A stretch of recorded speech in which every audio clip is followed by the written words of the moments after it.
இப்பவும் ஃபீட் பண்ணிட்டு தான் இருக்குது. அப்புறம் ஃபீட் பண்ணணும்னா நல்லா சாப்பிடணும்.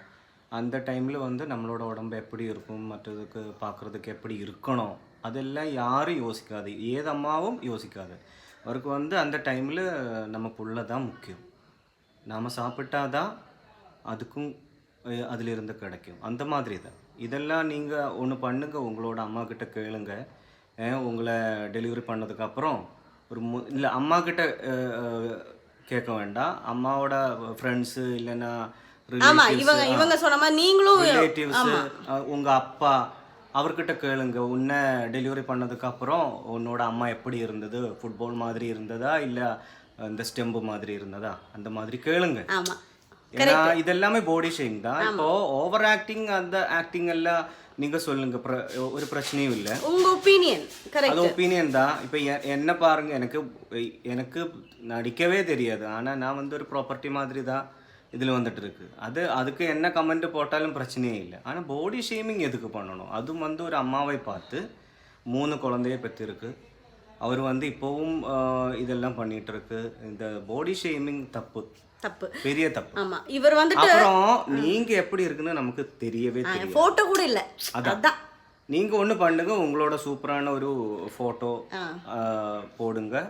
அப்புறம் சொல்லுங்க, நாம இப்படி இருக்கு, நீங்களும் இப்படி இருக்குங்க, அந்த மாதிரி எல்லாம் சொல்லுங்க. நல்லா இருக்கும். கரெக்டான பாயிண்ட்.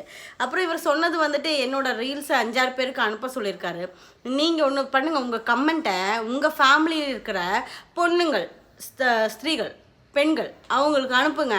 இந்த மாதிரி டெலிவரி முடிஞ்சவங்களுக்கு அனுப்புங்க. அப்புறமா சொல்லுங்கள் ஃபுட்பால் மாதிரி எப்படி அந்த பாடி ஷேமிங்.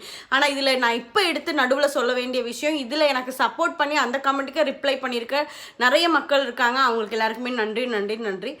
வேறு ஒன்று சொல்லணும் அப்படின்னு நான் விரும்புகிறேன். நாம் எல்லாருமே வாழ்க்கையில் ஏதோ ஒன்று பண்ணுறது வந்துட்டு சம்பாதிக்கிறதுக்கு தான், ஓகேங்களா? இதில் நான் மட்டும் இல்லை, வாழ்க்கையில் வேலைக்கு போகிறவங்களா இருக்கட்டும், கல் உடைக்கிறவங்களா இருக்கட்டும், டெய்லி வேஜஸ்க்கு போகிறவங்களா இருக்கட்டும், சமைக்கிறவங்களா இருக்கட்டும், வீட்டை பெருக்கிறவங்களா இருக்கட்டும், என்னவோ இருக்கட்டும், ஃபிலிமில் நடிக்கிறவங்களா இருக்கும், எல்லாருமே காசு சம்பாதிக்க தான். நம்ம வாழணும்னா காசு சம்பாதிச்சு தான் ஆகணும். நான் இது ஸ்டார்ட் பண்ணது வந்துட்டு என்டர்டெயின்மெண்ட் பர்பஸ்க்கு. என்னோடய லைஃப்பில் ஒரு ஸ்டோரி இருக்குது பிஹைண்டில், அது நம்ம சொல்லலாம்ல. ஸோ எனக்கு என்னோட பேஷன்ங்கிற மாதிரி தான் ஸ்டார்ட் ஆனது. எனக்கு இது கிடைச்சி தான் வாழணும் அப்படின்ட்டுலாம் ஒன்றும் இல்லை. என் புருஷன் என்ன நல்லா டச் வுட் மகாராணி மாதிரி வச்சு பார்த்துருக்காரு. நல்லா சம்பாதிக்கிறேன். இதிலிருந்தே நமக்கு அவ்வளவு இது வரைக்கும் கிடைக்கல. அப்புறமா எனக்கு இதுலேருந்து ஏதாவது கிடைச்சிருந்தா அதில் ₹1 கூட என் ஹஸ்பண்ட் வாங்கினதே கேட்கவே இல்லை. எவ்வளவு வந்திருக்குன்னு கூட நான் கேட்க மாட்டேன். ஏன்னா